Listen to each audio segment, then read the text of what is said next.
것이다. 우리가 사회주의 할 때는 뭡니까? 개인보다는 공동체를 우선하는 인간 생활의 개선을 목적으로 부동산 문제 등의 해결을 하기 위한 방법을 찾는 시장은 굉장히 효율적이거든요. 근데 그 시장이 고장났어. 자동차 고장난 거랑 똑같아. 그럼 고쳐야죠. 네. 시험과 관련된 부분을 지금부터 들어가 보시면 되겠습니다. 안녕하십니까. 자, 기본 이론 강의고요. 이번 시간은 3편으로 들어왔고 3편은 1장과 2장으로 구성되어 있는데 그 두 개의 장 중에 입지 및 공간구조론 부분이 이게 좀 출제 비중이 좀 높은 편이에요. 이 부분은 약 2문제 정도가 출제되고 여기서 한두 문제 그렇게 출제되고 많을 때 3문제까지 이제 출제가 되는 그런 파트입니다. 그래서 1장에서는 부동산 시장 개념 기능, 특성, 주택시장, 그다음에 정보의 효율성. 2장에서는 도시공간 구조 이론, 지대, 도시구조 이론, 그다음에 입지요인, 공업입지, 그다음에 상업입지, 주거입지 뭐 이런 식으로 해서 살펴보도록 하겠습니다. 자, 이번 시간에는 1장 부동산 시장 중에 1절 부동산 시장의 개념 및 기능, 그다음에 2절 부동산 시장의 특성, 그리고 주택시장에서 주택시장의 특징을 살펴보는 건데 난도는 좀 낮은 편이고 그 다음에 시험 문제는 부동산 시장의 특성해서 쉽지만 그래도 빈도가 좀 있는 편이에요. 예, 그런 정도를 생각하시면 되겠습니다. 자, 부동산 시장의 개념은 일단 부동산 공간 시장과 자산 시장으로 나뉠 수가 있는데 부동산 자체가 공간이기 때문에 이런 이름을 붙여본 거예요. 이건 가볍게 통과하셔도 돼요. 그래서 공간을 사용하라는 목적으로 형성되는 시장이다. 공간을 이용하는 시장입니다. 임대차 시장입니다. 내가 이 집에 들어가서 임대료를 내고 산다. 이용 목적의 시장이 되는 거죠. 이 부동산이라는 공간을 이용하는 시장입니다. 그래서 이것은 수요와 공급에 따라서 공실 수준이 결정되겠죠. 자, 이런 임대 시장에서는 여기가 이제 상가인데 상업 목적의 임대, 거주 목적의 주택 매수라든지 이런 게 다 이제 이용 시장의 수요자가 될 거고 공급자는 부동산 소유자가 임대료를 받고 주는 거죠. 정부 공공기관도 될 수 있고 민간 개발업자가 될 수도 있고요. 그래서 이제 공실 임대료 수준이 결정된다. 그리고 지역별로 다르고 분명히 이거는 부동성 때문에 국지적으로 다르다 그랬죠. 유형별로 부분시장, 즉 상업용, 공업용, 주거용, 상업용, 공업용, 주거용. 그래서 하위시장으로 세분화될 수가 있다라는 건 뭐 당연한 거죠. 이렇게 공간시장은 부동산이라는 공간을 유형의 공간을 이용하는 목적의 시장이다라는 건 이제 당연한 건데 그런데 이제 투자시장 즉 자산시장이라는 개념도 들어와 있어요. 이 자산시장은 이용 목적이 아니라 돈과 관련된 부분들이죠. 예, 그래서 결국 시장의 형태는 같지만 이걸 공간을 이용하는 관점에서 보느냐 아니면 현금 흐름 관점에서 보느냐 부동산 가치나 현금 흐름과 관련해서 보느냐 그래서 투자 목적의 시장이라고 볼 수가 있다 이거예요. 그래서 수요자 공급자는 모두 투자자가 된다 이거죠. 가령 그 개인이나 리츠는 이제 펀드라고 생각하시면 돼요. 5편에서 배우시겠지만 펀드에서 부동산을 사는 이유는 투자 목적으로 임대료 수입을 얻기 위해서 산다.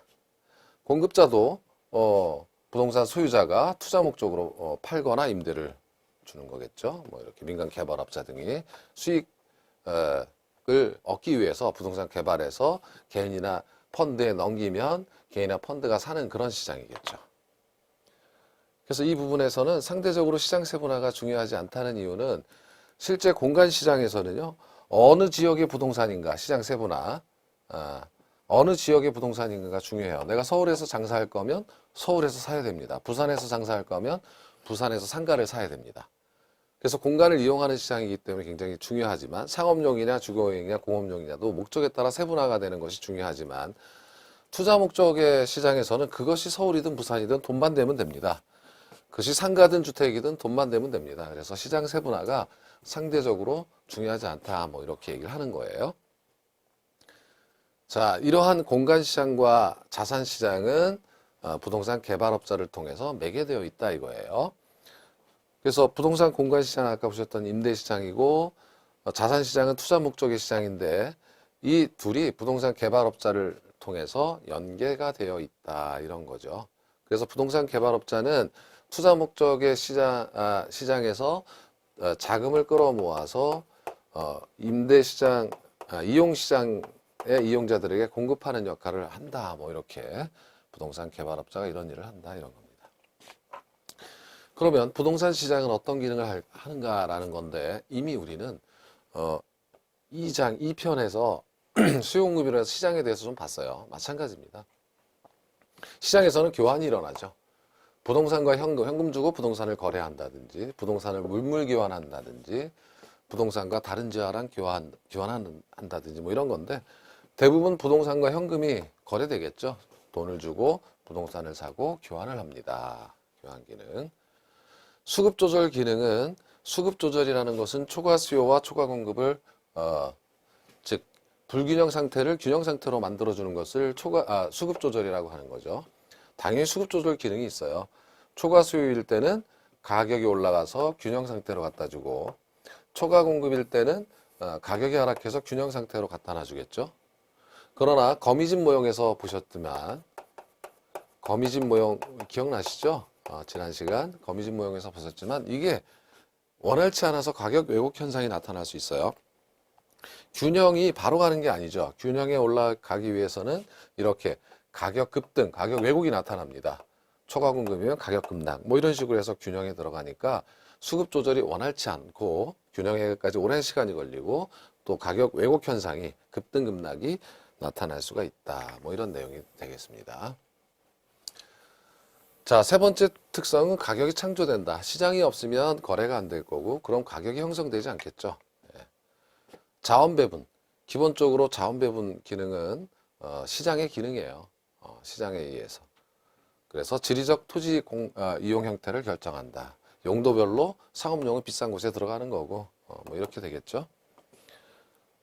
정보 제공 기능이라고 하는 것은 시장에서 거래된 가격을 보고 투자자나 개발업자 혹은 임대업자, 중개업자가 의사결정을 하게 되는 거겠죠. 자, 일반적 특성, 여기까지는 기능이었다면 이제 특성은 국지성, 이건 어렵지 않아요. 1편에서 부동산의 특성과 같아요. 부동성 때문에 그렇다. 자, 국지성, 지역별 초과 수요나 초과 공급을 해결하기가 어렵다. 지역 분석이 필요하다. 다 배우신 내용이고 하위시장, 지역별로, 용도별로, 소유권별로, 소유권은 자가시장, 매매시장이냐 임대차 시장이냐 뭐 이렇게 나눠질 수 있다. 거래는 공개되기가 어렵고 상품이 표준화되기도 어렵다. 개별성 때문에 그렇다 이거죠. 그래서 다 다르기 때문에 감정평가 혹은 개별 분석이 필요할 것이다 라는 내용이고요. 자, 시장이 조직화되기도 어려워요. 개별성 때문에 물건이 다 다른 걸. 그래서 조직적 유통체계를 갖추기가 어렵다면 공인중개사가 필요하다. 중개업이 필요하다. 뭐 이런 겁니다. 수급 조절이 어려운 것은 방금 전에 보셨어요. 거미집 모형을 참조하시면 되는 거라 그랬고요. 매매 기간이 길어요. 내가 저걸 사겠다. 의사결정부터 중도금을 주고 소유권 이전될 때까지 절차가 길다. 그리고 복잡하다. 금융시장과의 높은 관련이 되어 있는 것은 부동산이 고가, 비싸기 때문에 그래요. 거시경제 정책 하면은 얼마 전에 정부가 주택 대출을 까다롭게 해놨어요. 경우에 따라서는 완화해 주기도 하고 강화하기도 합니다. 왜냐하면 대출은 이제 금융시장이죠. 금융시장 관련되어 있어요. 그래서 대출을 완화해 주면 경기를 이제 활성화시키려고 하는 거고 그게 무서우면 좀 강화시키는 거고요. 사적 측면에서는 이용 목적의 대상이 아니라 투자 시장이 되기도 한다. 그래서 가령 이거는 6편에서 배우시겠죠. 주택 저당증권이라든지 리츠라든지 이런 것 등은 사적 시장에서 금융시장과 관련이 되어 있다라고 배우시게 됩니다. 자, 비싸기 때문에 비싸다면 시장 참여자 수가 제한되어 있어요. 완전 경쟁 시장의 조건은 참여자 수가 굉장히 많아요. 다수여야 합니다. 그러면 경쟁이 일어나는 거죠.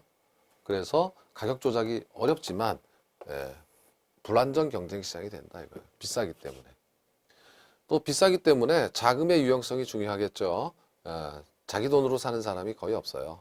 그래서 정부 정책에 의해서 영향을 받기도 한다. 정보의 비대칭성은 이거 이제 4편에서 보실 내용인데 예를 들면 이런 거예요. 잠깐만 미리 설명을 드린다면 비대칭은 이게 축을 중심으로 좌우가 다르다는 거죠. 어떤 주택에 대한 정보를 매도자가 가지고 있는 정보와 매수자가 가지고 있는 정보가 비대칭적이다. 매도자는 자기 물건을 잘 알고 있는데 매수자는 조금밖에 모른다 이거죠. 그러면 매도자가 도덕적 해이로 속여서 거래를 한다면 매수자는 역선택을 하고 말 것이다. 모르니까. 이렇게 되면 시장이 붕괴될 수도 있는 시장 실패의 원인이다. 이렇게 4편에서 배우신다는 거예요. 자, 기타 공법상 규제 변화에 민감하고 외부 효과, 부동성 때문에 못 움직이니까 외부 효과를 받기 쉽고 그리고 거래 조건에 민감할 수밖에 없겠다라는 내용이고요. 자, 이미 한번 배우신 내용을 복습해 보기로 합니다. 완전 경쟁 시장과 비교해 보자면 완전 경쟁 시장은 판매자가 다수였어요. 독점이나 과점이 없습니다. 독점은 공급자가 하나, 과점은 소수 이런 거잖아요. 그런데 부동산 시장은 소수예요. 토지 등을 가지고 있는 사람은 독점적 지위에 있다고도 볼 수 있어요. 똑같은 땅은 없으니까. 그래서 우리가 이제 경기변동 이론에서 배웠던 누가 시장을 지도할 수 있다라는 이런 표현이 가능한 겁니다. 완전 경쟁 시장에서는 가격 순응자잖아요. 가격 순응자이기 때문에 시장을 주도할 수가 없어요. 그죠? 그래서 올라가는 시장에서는 매도자 중심이고 내려가는 시장에서는 매수자 중심 시장이 될 수 있다. 이렇게 이제 얘기를 했던 겁니다. 상품에 대한 정보는 판매자, 구매자 모두 완전한 정보를 갖고 있다. 퍼펙트하다. 그러나 부동산 아까 정보의 비대칭성을 보셨죠? 충분한 정보가 부족한 상태로 거래될 수 있다. 표준화가 가능하고 대체가 가능하지만 부동산 시장은 그것이 불가능합니다. 가격은 수급 조절이 완벽하죠. 자동 조절되지만 자, 원활하지 않은 것은 또 거미집 모형에서 보셨듯이 생산에서 이르기까지 굉장히 시차가 걸리기 때문에 시간이 걸리기 때문에 이러한 현상이 발생한다. 그리고요. 자동 조절되니까 정부 개입이 필요 없지만 놔둬야 되지만 완전 경쟁 시장이라면 그러나 부동산 시장은 정부의 조장과 규제가 필요할 것이고 시장 규모는 이동이 가능하니까 일반적인 시장은 전국적이고 국제적 시장이 되지만 부동산 시장은 국지적, 지역적 시장으로 한정되는 거죠. 이런 내용들은 뭐 충분히 그래서 배우셨던 내용입니다. 자, 기출문제를 한번 살펴보면 고가품만 이렇게 물어본 게 특이하죠. 그래서 8회 문제이긴 하지만 한번 보자면 잘못된 것은 부분 시장별로 공급 초과 수요 초과 상태 지속. 이건 부동성이죠. 못 움직이기 때문에 그렇죠? 이렇게 설명했죠. 아유, 지도가. 자, 부산하고 서울하고 여기 초과 수요 어떻게 해결할 방법이 없어요. 이동을 할 수가 없기 때문에. 그죠? 이거는 부동성, 움직이지 못하는 것이지 비싸서 그런 건 아니에요. 자, 비싸니까 공급자, 수요자 수가 적고요. 자금의 형성이 많은 영향을 미치고 시장 진퇴가 자유롭지 못하게 되죠. 비싸기 때문에. 그래서 상대적으로 완전 경쟁 시장이 되지 못하게 한다. 뭐 이렇게 되는 겁니다. 16회 틀린 것. 부동산 거래에 필요한 정보 습득에는 많은 비용이 소요되고 부동산 공급에는 상당한 시간이 소요되기 때문에 거미집 모형. 수요가 급증하더라도 공급이 적시에 이루어지지 못해서 가격 왜곡이 발생한다. 부동산 상품이 물리적으로 동일하다 하더라도 경제 법적 성질이 다르면 상품 성격이 달라지는 거예요. 개별성을 설명하고 있고 자, 4번 부동산은 고가이기 때문에 자금 조달 가능성이 시장 참여 영향을 미치는 거고 5번 부동산 경기가 상승 국면에 들어서면 올라가는 시장에서는 잘 안 팔죠. 살 사람은 많아요. 매도자 주도 시장이다. 구매자가 아니라 판매자 주도 시장이다. 이렇게 바꿔주셔야 되겠죠. 그래서 5번이 틀렸습니다. 이렇게 보는 거고요. 17회 옳은 것은 자, 부동산 시장은 수요와 공급 조절이 쉽지 않아 단기적으로 가격 왜곡 발생. 2번 특정 지역의 다수가 아니죠. 소수의 판매자. 1번만 맞는 거, 1번부터 맞는 거예요. 틀렸고 개별성이 강하기 때문에 조직화가 불가능하고 고도의 공적인 성격이 아니라 이건 민간이 거래하는 거잖아요. 그렇죠? 공적인 성격 외에 사적인 경향도 굉장히 많은 거죠. 국지적 특성이 있기 때문에 가격이 달라요. 균질적이 아니라 이질적 가격이 형성됩니다. 지역별로. 22회 틀린 것. 1번 완전히 동질적인 아파트라 하더라도 아파트가 입지한 시장 지역이 다르면 가격이 다를 수 있어요. 예, 국지성. 일반적으로 부동산 공급에는 상당한 시간이 소요되기 때문에 가격 왜곡이 또 나왔어요. 아주 빈출 단어입니다. 거미집 모형 생각하시면 되고, 부동산 시장은 부동산 소유권을 할당하고 공간을 배분하는 자원 배분 기능이 있다 이거죠. 자, 4번 부동산 시장은 경제활동별 지대 지불 능력에 따라 토지 유형을 결정한다. 이것도 3편에서 배우시겠지만 2장에서 튠앤의 지대론을 보더라도 업종마다 입지하는 위치가 달라져요. 예, 그래서 유형이 달라집니다. 자, 그건 그때 보기로 하고요. 5번 이것도 나온 거네요. 금방 국지성 올인의 가격이 달라지죠. 동일할 수가 없죠. 자, 26회 틀린 것. 1번 부동산 시장에서는 어떤 특정한 지역에 국한되는 시장의 시장성이 존재한다. 2번 부동산 시장에서는 정보의 비대칭성으로 인해 가격 왜곡 현상이 나타나기도 한다. 이건 아직 안 배웠어요. 할당효율적 시장에서는 부동산 거래 은밀성으로 인해 부동산 가격의 과소 또는 과대평가 왜곡 가능성이 높아진다 했는데, 할당효율적 시장은 이거 틀렸어요. 아직 안 배운 게 나왔네요. 그죠? 시장에서는 가격이 왜곡될 가능성이 없습니다. 그죠? 그러니까 이 부분은 1장 D편에서 배우시게 됩니다. 자, 부동산 거래 비용의 증가는 부동산 수요자와 공급자 시장 진출에 제약을 줄 수 있다. 그러면 불안정 경쟁이다. 5번 개별성의 특성은 부동산 상품의 표준화를 어렵게 한다.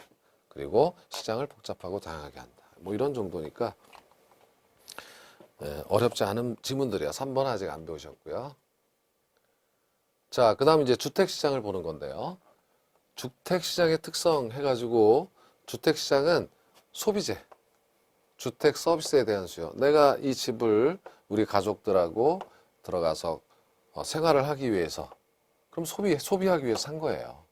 이면서 투자재다. 저 집이 오르면 시세 차익을 노리기 위해서 샀다면 이건 투자재. 그러니까 소비재이면서 투자재.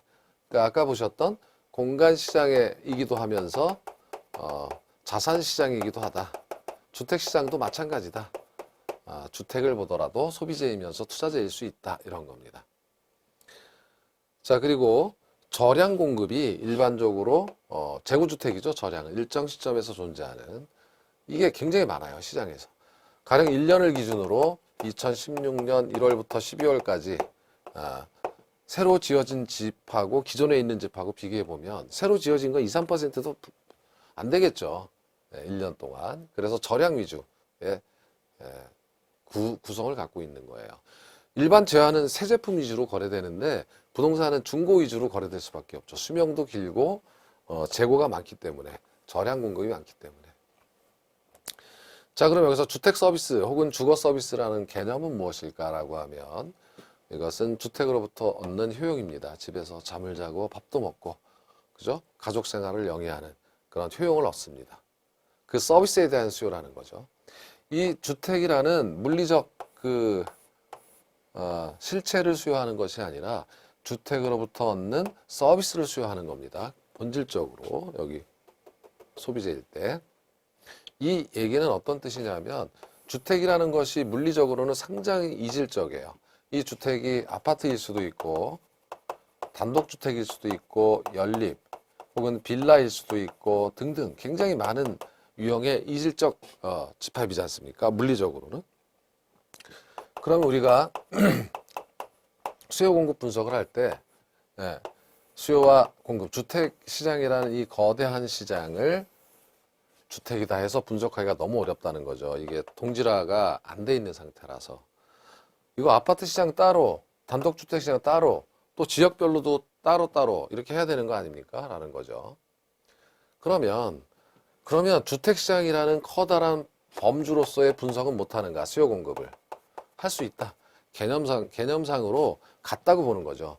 물리적으로는 다르지만 이 각각의 물리적으로 다른 이 이질적인 주택으로부터 얻는 서비스는 같다라는 거죠. 잠을 자고 밥을 먹고 가족 생활을 하고 TV도 보고 뭐 이런 것 등 서비스는 같다는 거죠. 서비스의 질은 좀 떨어지더라도 그죠? 예, 그렇지만 서비스의 주택 서비스라는 관점에서는 동질한 상품이다라고 하는.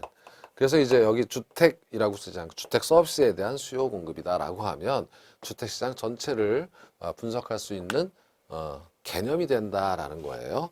그런 정도로 주택 서비스를 라는 뜻을 여러분께서 이해하시면 되겠습니다라는 거예요. 자, 주택시장 균형을 보는데 주택시장 균형이라고 했을 때는 장단기 균형을 보는데 단기에는 저량 공급만 가능하다. 그렇죠? 가령 이렇게 이제 가정을 하는 거예요. 수요와 공급에 의해서 원래의 균형점이 여기겠죠? 원래의 균형입니다. 그런데 어떤 이유로 인해서 어떤 지역의 주택에 대한 수요가 증가했다라고 가정해 보면 수요 곡선이 D에서 D-로 이동하겠죠. 이렇게 우측 이동을 하겠죠. 수요가 증가한 겁니다. 그런데 만일 수요가 증가하면 이렇게 가격이 상승하면서 공급도 늘어나야 되는데 거미집 모형에서 보셨던 것처럼 단기적으로 공급은 늘어나기가 어렵습니다. 그렇죠? 주택을 짓는데 한 3, 4년 걸릴 수 있어요. 예. 그러니까 단기적으로는 물량이 고정되어 있다 이런 건데 그럼 지금 공급할 수 있는 수량은 새 집이 아니라 이건 원래의 균형점이고 새 집, 신규 주택이 아니라 재고 주택이다. 기존에 있는 저량 공급이다. 그러니까 이것은 재고 주택이다 이겁니다. 그러니까 수요가 증가해도 공급이 늘어날 수 없기 때문에 재고 주택만 존재하기 때문에 가격이 급등한다 이겁니다. 단기에는. 그래서 단기에는 주택 수요가 증가하는 경우에요. 가격이 급등하고 말더라 이런 뜻입니다. 그러나 장기에는 이제 뭐 한 3, 4년이 지난 시점에서는 아까처럼 이 공급량이 늘어납니다. 이렇게 가격이 급등하는 것이 아니라 공급량이 늘어나겠죠. 공급량이 늘어나면서 가격도 원래로 돌아오겠죠. 자, 이때 공급량은 기존에 있던 공급량이 아니라 이만큼은 새로 지은 거죠. 유량 공급이다. 새롭게 일정 기간 동안 공급량이 늘어났다 이겁니다. 이걸 이제 정리해 보면 이런 거예요. 자, 지금 이제 이런 거죠. 주택 수요가 증가해서 그렇죠? 가격이 상승한다. 이런 걸 보는 거였죠. 가격이 상승하면 공급이 늘어날 텐데 공급이 증가할 텐데 단기에는 증가하는 게 없어요. 재고주택만 있으니까. 그죠? 그러나 장기에는 공급량이 증가하겠죠. 기존의 유량 공급까지도 여기서는 저량만 있기 때문에 그래서 공급이 장기에는 증가하게 되는 겁니다. 이런 뜻이에요. 공급이 여기서 장기에는 증가하는 거죠. 그런데 이 공급이 증가하는 조건이 산업마다 비용이 일정한가, 비용이 상승하는가 이걸 이제 구분해 볼 수가 있는데 이것도 과거의 시험 문제 좀 있어서 내는 거지 최근 유형은 아니에요. 그러니까 편안하게 들어보시면 산업 자체가 비용 불변이다 이거예요. 가격이 올라서 공급이 늘어나는데 장시간이 걸리죠. 가령 여기가 장기간의 기간이 필요하단 말이에요. 그러면 이 시간 동안에 생산 요소 비용이 일정하다 그러면 비용 불변 산업이에요. 예를 들어 생산 요소 비용이라는 것은 건설 노동자의 임금이라든지 건설 원자재 가격이라든지 뭐 택지의 가격이라든지 이런 것들이 생산 요소 비용이죠. 이런 것들이 일정하다라고 가정하는 거예요. 이런 시장이라면 자 수요가 증가한 만큼 수요가 100이 증가했으면 공급도 100이 증가한다 장기에 이런 뜻이에요. 그러면 수요 증가와 공급 증가가 같다면 가격은 원위치로 돌아오겠죠. 수요 증가 가격이 상승하는 원인 가격이 하락하는 원인이니까 이 분량이 같다면 가격은 다시 떨어져서 원래 수준으로 회귀한다 이렇게 이제 표현한 겁니다. 있죠? 수요 증가와 공급 증가가 되니까. 자, 그러나 주택 산업은 비용 상승 산업이에요. 몇 년 안에 임금도 오르고 원자재 택지 가격 다 오르게 돼 있는 일반적으로 비용 증가 산업이라는 거죠. 이렇게 비용 증가 산업일 때는 수요가 증가한 만큼 공급이 충분히 증가하지 못해요. 수요가 100이 증가했다면 공급은 80밖에 증가하지 않아요. 그러면 공급이 충분히 증가하지 않았다면 가격이 하락하긴 하겠지만, 자, 여기서 다시 가격이 하락하긴 하겠지만, 가격이 비용이 일정한 경우보다는 많이 하락하지 않아서 원래 수준까지 회귀하진 못하고 원래보다는 높은 수준으로 가격이 형성되겠죠. 이런 뜻입니다. 그러니까 이게 크다, 너무 크다 이렇게 생각하지 마시고 가볍게. 장기에 공급이 늘어나는데 비용이 일정하면 공급이 충분히 늘어나서 가격은 원래 수준이구나. 비용이 증가하는 산업에서는 수요만큼 공급이 충분히 못 늘어나니까 원래 수준까지 떨어지진 않고 원래 수준보다 좀 높은 수준에서 결정되겠구나. 이 정도만 한번 들어봤다라는 정도로 정리하시면 되겠어요. 이 시험이 과거에 오래전에 나왔던 거더라도 또 혹시 지문 속에 들어가기도 하니까 이렇게 하게 되는 거예요. 저희가 학습을. 자, 그럼 문제를 보시죠. 15의 추가. 주택시장에 대한 설명 중 가장 옳은 것. 1번. 물리적 주택시장은 완전 경쟁을 전제로 하는 이론이나 모형으로 분석이 용이한 게 아니라 상품의 동질성을 가정하는 것이 완전 경쟁인데 물리적 주택시장은 이질성이에요. 그러니까 용이하지 않습니다. 2번. 주택이란 이질성이 강한 제품이므로 용도적으로 동질화된 상품으로 분석해서는 안 된다. 그러면 주택 시장을 분석할 수가 없겠죠. 커다란 범주에. 그래서 동질화된 상품으로 분석할 수 있고 그것이 바로 주거 서비스의 개념이다. 설명을 드린 내용이에요. 3번. 주택시장은 지역적 경향이 강하고 지역 수요에 의존하기 때문에 적정 가격 도출이 용이하다. 용이하지 않죠. 국지적 시장인데 다 다른데 그죠? 주택시장의 단기 공급 곡선은 단기 공급은 절량이죠. 현재 존재하고 있는 거 절량 개념이고 장기에는 비로소 새집이 나와요. 새집은 절량이 아니라 유량 개념이다. 자, 5번. 주택시장 분석에서 유량의 개념뿐만 아니라 절량의 개념을 파악하는 것은 절량을 파악한다는 것은 어떻습니까? 단기적으로 재고만 존재한다. 단기적으로 주택 공급이 잘 안 늘어나기 때문이다. 그래서 절량 유량을 따져본 거고 앞선 분석에서 단기와 장기를 나누어서 분석해 본 거예요. 그래서 다른 시장과 달리 주택시장은 재고 분석이 필요하다. 그것이 바로 절량의 개념이다. 뭐 이런 거겠죠. 자, 이번 시간 좀 빨리 끝났어요. 좀 쉬운 분야라. 그래서 부동산 시장의 개념, 요 1절에서 3절에 걸쳐서 이루어진 강의의 내용이고, 그 다음에 3절에서 주택시장의 특성까지만 이제 해봤다면, 다음 시간에는 요 나머지 부분이에요. 요 두 가지를 묶은 부분 중에, 자, 요게 핵심입니다. 사실 1절에서, 이번 시간에서는 2절의 부동산 시장의 특성이 조금 중요했고, 근데 너무 쉬웠고, 그 다음에 다음 시간엔 여가가정, 그 다음에 정보의 효율성, 이게 자주 나와요. 그래서 3편의 1장에서의 시험 문제는 이렇게 정하면 될 것 같아요. 부동산 시장의 특성, 여가가정, 주거분리, 정보의 효율성, 효율적 시장 가설, 할당효율적 시장 이런 걸 배우는 거거든요. 요 중에서 한두 개가 나오더라. 대부분 그런 구조를 띈다라고 생각하시면 되겠습니다. 자, 다음 시간에 계속 뵙도록 하겠습니다. 고생하셨습니다. 고맙습니다.